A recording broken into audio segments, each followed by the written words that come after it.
मुझे लगता है कि अगर इसका श्रेय दिया जाना चाहिए तो भारत के वर्तमान प्रधानमंत्री आदरणीय नरेंद्र मोदी को, जिन्होंने ऐतिहासिक फैसला किया, एक ऐसा निर्णय किया जिसके कारण आज ये फॉरेस्ट राइट एक्ट पूरी तरह से लागू किया जा रहा है।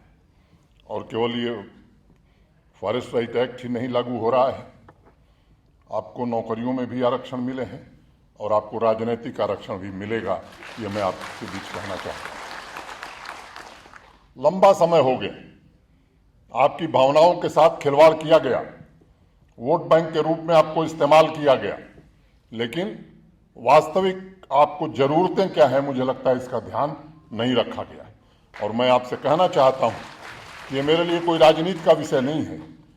जब मैं चला था दिल्ली से पहली बार यहाँ 6 अगस्त को, तो प्रधानमंत्री जी ने मुझे जो 2-3 महत्वपूर्ण बातें कही थी, उसमें एक बात यह भी थी कि फॉरेस्ट राइट एक्ट का ईमानदारी पूर्वक पालन हो जाए और सब लोगों को उनके अधिकार मिल जाए, इसको सुनिश्चित करना चाहिए।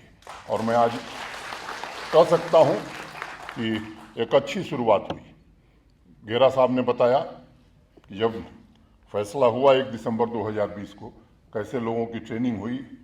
टीडीएस काम है, कठिन काम है, लोग जानते नहीं थे। धीरे धीरे अब मुझे लगता है कि रफ्तार पकड़ा है। और मैं कहना चाहता हूं कि हर उस आदमी को जिसका ये हक है वो जरूर मिलेगा और उसे निश्चित रूप से दिलवाया जाएगा। देश के संविधान और देश की संसद ने ट्राइबल समुदाय को जो अधिकार दिए हैं, उसे जमीन पर इम्प्लीमेंट करने के साथ साथ सामाजिक समानता, सद्भाव की मूल भावना को ध्यान में रखते हुए मुझे लगता है हम सबको काम करने की आवश्यकता है। और उन्हें जहां एक सभ्य समाज की न्यूनतम आवश्यकताएं हैं जो जीवन की, वो तो उन्हें देना ही है, ये हमारा कर्तव्य है। मैं समझता हूं ये उनका मौलिक अधिकार है, लेकिन विकास के मुख्य धारा से जोड़ना ये भी एक चुनौती है जिसे हमें पूरा करने की कोशिश करनी चाहिए। हजारों सालों से जम्मू कश्मीर के ट्राइबल परिवार जंगलों में रहते रहे, वहीं थोड़ी बहुत खेती करते हैं, पशु पालते हैं और गैर इमारती फॉरेस्ट प्रोड्यूस बेचकर अपनी आजीविका चलाते रहे। लेकिन फॉरेस्ट राइट एक्ट एक ऐसा कानून था जिसके बारे में देश के पूर्व प्रधानमंत्री श्रद्धेय अटल बिहारी वाजपेयी जी ने एक जबरदस्त पहल की। साथ ही साथ हाशिए पर रह रहे समुदाय को नौकरी दिलाने के लिए विशेष अभियान उस जमाने में उन्होंने चलाया था। मैं उस समय संसद में था, मुझे याद है 1999 दिसंबर में जब उन्होंने कहा था ट्राइबल समुदाय को और सशक्त बनाने के लिए नौकरियों में विशेष भर्ती अभियान चलाने की जरूरत है।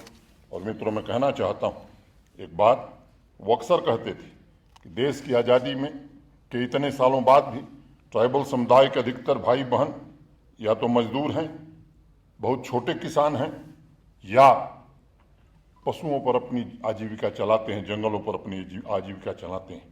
विभिन्न सरकारी प्रयासों और नीतियों में निश्चित रूप से कमी रही।